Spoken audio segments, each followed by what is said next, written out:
ಕೆಟ್ಟು ಹೋದಿಯಲ್ಲೋ ಗುರುವಿಗೆ ಭೆಟ್ಟಿಯಾಗಲಿಲ್ಲ. ಸೃಷ್ಟಿಯೊಳಗೆ ನೀ ಹುಟ್ಟಿ ಬಂದು ಶ್ರೇಷ್ಠನಾಗಲಿಲ್ಲ. ಕೆಟ್ಟು ಹೋದಿಯಲ್ಲೋ ಗುರುವಿಗೆ ಭೆಟ್ಟಿಯಾಗಲಿಲ್ಲ. ನಾವು ಮನುಷ್ಯ ಶರೀರವನ್ನು ಧಾರಣ ಮಾಡಿಕೊಂಡು ಬಂದದ್ದು ಯಾವುದಕ್ಕೋಸ್ಕರವಾಗಿ ಅಂತಂದರೆ, ನಾವು ನೀವೆಲ್ಲರೂ ಕೂಡ ತಾಯಿ ಗರ್ಭದೊಳಗಿರುವಂಥ ಸಮಯದೊಳಗೆ ಪ್ರತಿಯೊಬ್ಬರೂ ಕೂಡ ತಾಯಿ ಗರ್ಭದೊಳು ನಿರ್ದ ವೇಳೆಯೊಳು ಅಲ್ಲಿ ಹೇದತಿ ಬಾಧೆಯ ಮನಮ್ಮನೊಂದು ಪೇಸುತಿಯ ಪೇಯವನ್ನು ಬಿಟ್ಟು ಏತಕ್ಕಿಂತ ಪರಮಟ್ಟಿರುವೆನು. ಆಯುಷ್ಯ ಮಿವುದರೊಳಗೆ ಕಾಯಜ ವಿರೋಧಿ ಗುರುಶಂಭುಲಿಂಗವನ್ನು ಒಲಿಸಿ ಮಾಯೆಯನ್ನು ಮೀರಿ ಭವವನ್ನು ಗೆಲುವೆನೆಂಬ ಸಮುದಾಯದ ಅಧಿಕಾರವು ಎನ್ನದು.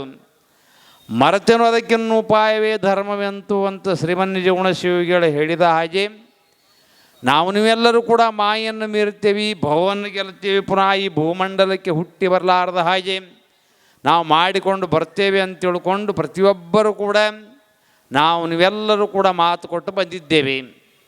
ಆ ಮಾತಿನಂತೆ ನಡೆಯಬೇಕಾಗಿತ್ತು ಅಂತಂದರೆ, ಶ್ರೀ ಗುರು ವಚನೋಪದೇಶವನ್ನು ಆಲಿಸಿದಾಗಳವುದು ನರ್ರಿಗೆ ಮುಕುತಿ ಅಂತ ಹೇಳಿದಂಗೆ ನಾವು ಗುರುವಿಗೆ ಭೇಟಿ ಆಗಬೇಕು, ಗುರುವಿನ ದರ್ಶನ ಮಾಡಿಕೊಳ್ಳಬೇಕು, ಗುರುವಿಗೆ ಸರೆಂಡರ್ ಆಗಬೇಕು. ಗುರುವಿಗೆ ಆಗದ ವಿನಃ ಈ ಪುನರಪಿ ಜನನಂ ಪುನರಪಿ ಮರಣಂ ಅನ್ನುವಂಥ ಈ ಸಂಸಾರ ಚಕ್ರದಿಂದ ನಾವು ದಾಟಲಿಕ್ಕೆ ಸಾಧ್ಯವಿಲ್ಲ. ಯಾಕಂತಂದರೆ ಗುರು ಅಂತಂದರೆ ಈ ಲೋಕದೊಳಗೆ ಹೇಗಿದ್ದಾನೆ ಅಂತಂದರೆ ಬಹಳ ಸುಂದರವಾಗಿ ಒಂದು ಮಾತನ್ನು ಹೇಳ್ತಾ ಇದ್ದಾರೆ. ಅಪ್ರತ್ಯಕ್ಷೋ ಮಹಾದೇವೋ ಗುರುರೂಪೇಣ ಪ್ರತ್ಯಕ್ಷ ವರ್ತತೆ ಭೂತಲೆ.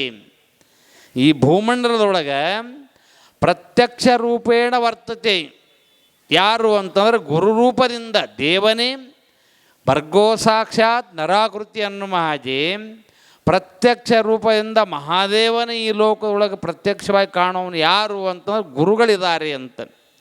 ಅಂಥ ಗುರುವಿಗೆ ನಾವು ಭೇಟಿಯಾಗಲಿಲ್ಲ. ನಮ್ಮ ಆಯುಷ್ಯವನ್ನು ನಾವು ಎಲ್ಲೆಲ್ಲೇ ಕಳೆದು ಬಿಟ್ಟಿದ್ದೇವೆ. ನಮ್ಮ ಸುಂದರವಾಗಿರ್ತಕ್ಕಂಥ ಶ್ರೇಷ್ಠವಾದಂಥ ಮನುಷ್ಯ ಶರೀರವನ್ನು ಗುರುವಿನ ಪಾದಕ್ಕೆ ನಾವು ಶರಣಾಗತ ಆಗಲಿಲ್ಲ. ಗುರುವಿನ ಪಾದಕ್ಕೆ ಶರಣಾಗತ ಆಗಲಾರದೆ ನಮ್ಮ ಸಮಯವನ್ನು ನಾವು ಕಳೀತಾ ಇದ್ದೇವೆ. ಈಗೇನು ನಮಗೆ ಸಮಯ ಆಗಿದೆ, ನಮ್ಮ ಆಯುಷ್ಯ ಇನ್ನೂ ಎಷ್ಟೆಷ್ಟೋ ಇದೆ, ಮುಂದೆ ಹೋಗೋಣ ಅಂತ ತಿಳ್ಕೊಂಡು, ಮುಂದಂದ್ರೆ ಯಾವಾಗ ರೀ ಎಲ್ಲ ಯೌವನದೊಳಗೆ ಖಾನಾ ಪೀನಾ ಸೋನಾ ಆದಿ ಮಜಾಕರಣ ಎಲ್ಲವನ್ನು ಮಾಡಿ ಕೊನೆಗೆ ಮುಪ್ಪಾವಸ್ಥೆ ಒಳಗೆ ಬಂದ ಬಳಿಕ ನಾವು ಗುರುವಿಗೆ ಭೇಟಿ ಆಗುತ್ತೇವೆ ಅಂತ ನಾವು ಹೊರಟಿದ್ದೇವೆ. ಆದರೆ ಶಾಸ್ತ್ರಗಳು ಹೇಳ್ತಾ ಇದ್ದಾವೆ, ನಾವು ಯಾವಾಗ ಗುರುವಿಗೆ ಶರಣಾಗತ ಆಗಬೇಕು, ಗುರುವಿನ ಸಾನ್ನಿಧ್ಯಕ್ಕೆ ಹೋಗಬೇಕು ಅಂತಂದರೆ ಶರೀರ ಗಟ್ಟಿ ಇದ್ದಾಗ ಬಸವಣ್ಣವ್ರು ಹೇಳಿದ್ದಾರೆ, ನೆರೆ ಕೆನ್ನೆಗೆ ತೆರೆ ಗಲ್ಲಕ್ಕೆ ಶರೀರ ಗೂಡು ಹೋಗದ ಮುನ್ನ, ಹಲ್ಲು ಹೋಗಿ ಬೆನ್ನು ಬಾಗಿ ಅನ್ಯರಿಗೆ ಹಂಗಾಗದ ಮುನ್ನ, ಕಾಲ ಮೇಲೆ ಕೈಯನ್ನೂರಿ ಕೋಲ ಹಿಡಿಯದ ಮುನ್ನ, ಮೃತ್ಯು ಮುಟ್ಟದ ಮುನ್ನ, ಮುಪ್ಪಿಂದೊಳಿಯದ ಮುನ್ನ ನಾವು ಗುರುವಿಗೆ ಶರಣಾಗಬೇಕು. ಯಾಕಂತಂದರೆ ನಮ್ಮಲ್ಲಿ ಶರೀರದಲ್ಲಿ ಸ್ವಸ್ಥ ಇರುವಾಗ, ಶರೀರದಲ್ಲಿ ಶಕ್ತಿ ಇರುವಾಗ ಮಾತ್ರ ನಾವು ಗುರುವಿಗೆ ಶರಣಾಗತ್ತ. ಆದರೆ ಅಲ್ಲಿ ಆಪ್ತಾಂಗ ಸ್ಥಾನ ಸದ್ಭಾವ ಚತುರ್ವಿಧ ಸೇವಾದಿಗಳನ್ನು ಮಾಡಲಿಕ್ಕೆ ಬರ್ತೈತಿ. ನಾವು ಮುಪ್ಪಾವಸ್ಥೆ ಒಳಗೆ ಬಂದು ಏನೋ ಸತ್ಸಂಗ ನಡೆದೈತಿ, ಗುರುಗಳಿದ್ದಾರೆ ಅಂತ ತಿಳ್ಕೊಂಡು ಬಂದರೆ ಎಲ್ಲಿದ್ದಾರೆ ಗುರುಗಳು ಅಂತ ತಿಳ್ಕೊಂಡು ಹುಡುಕಾಡ್ಕೊಂಡು ಬರೋ ಪರಿಸ್ಥಿತಿ ಬರ್ತೈತಿ. ಯಾಕಂತಂದರೆ ನೋಡ್ರಿ, ನಾವು ಇಲ್ಲೆಲ್ಲ ಬಹಳ ಜನ ಎಂಥವ್ರು ಬಂದಿದ್ದೇವೆ ಗುರುಗಳ ಹತ್ತಿರ ಅಂತಂದ್ರೆ ಇನ್ನೇನು 50 ದಾಟಿದವರೇ ಬಹಳ ಮಂದಿದ್ದೇವೆ, 50ರೊಳಗಿನವ್ರು ಭಾಳ ಕಡಿಮೆ ಇದೇವಂತ. ಯಾಕಂತಂದರೆ ಆ ಯೌವನದಲ್ಲಿರ್ತಕ್ಕಂಥ ಯುವಕರು ಎಲ್ಲೆಲ್ಲೋ ಹೋಗಿದ್ದಾರೆ, ಅವ್ರನ್ನೂ ಹಿಡ್ಕೊಂಡು ಬರ್ಬೇಕ್ರಿ. ಯಾಕಂತ ನಮ್ಮ ಮಕ್ಕಳಿಗೆ ಮೊಮ್ಮಕ್ಕಳಿಗೆ ಏನು ಮಾಡಬೇಕು, ನಮ್ಮ ಸಂಸ್ಕಾರಗಳನ್ನು ಕಲಿಸಬೇಕು. ಗುರುಗಳ ಹತ್ತಿರ, ಮಠ ಮಂದಿರಗಳ ಹತ್ತಿರ, ದೇವಸ್ಥಾನಗಳ ಹತ್ತಿರ ನಾವು ಕರೆದುಕೊಂಡು ಬಂದು ಅವ್ರಿಗೆ ಸಂಸ್ಕಾರ ಆಗಬೇಕು, ಗುರುವಿನ ಶರಣಾಗತ ಮಾಡಿಸಬೇಕು, ಗುರುವಿನ ದೀಕ್ಷಾ ಕೊಡಬೇಕು ಆ ಎಲ್ಲ ಯೌವನದಲ್ಲಿರ್ತಕ್ಕಂಥ ಯೌವನಸ್ಥರಿಗೆ. ಯಾಕಂತ ನಮ್ಮ ಸಮಯ, ನಮ್ಮ ಆಯುಷ್ಯ ಹೇಗ್ಯಾಗೋ ಹೋಗ್ತಾ ಇದೆ. ನಾವಂತೇವೆ ಮುಂದೆ ನೋಡೋಣ ಅಂತಂದ್ರೆ ಆಗೋದಿಲ್ಲ ಅದು.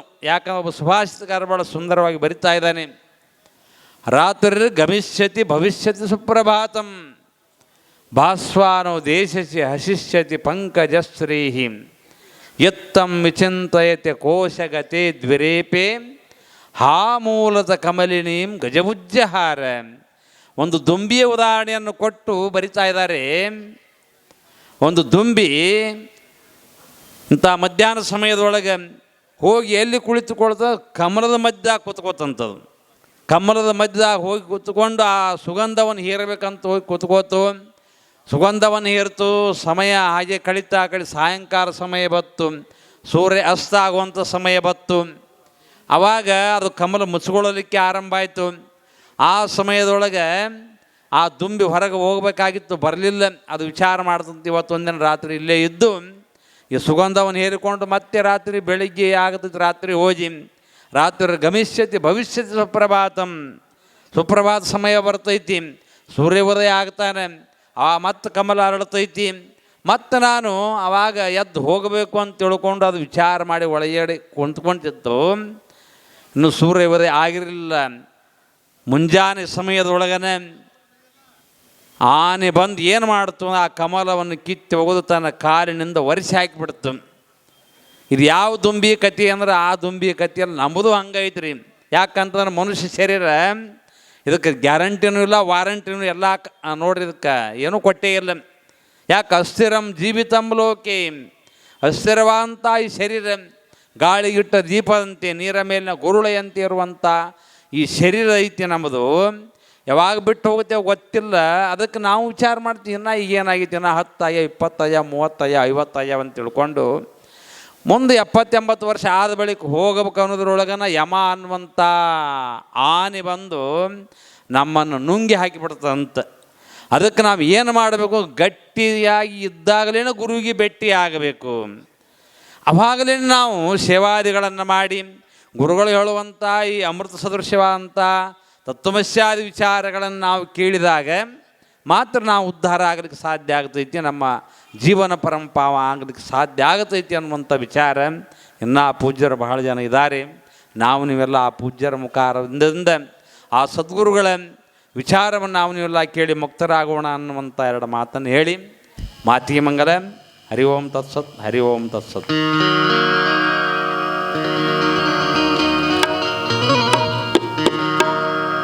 ಪೂಜ್ಯರಿಗೆ ಅನಂತ ಪ್ರಣಾಮಗಳು. ಈ 27ನೆಯ ಸತ್ಸಂಗ ಸಮ್ಮೇಳನಕ್ಕೆ ಇವತ್ತಿನ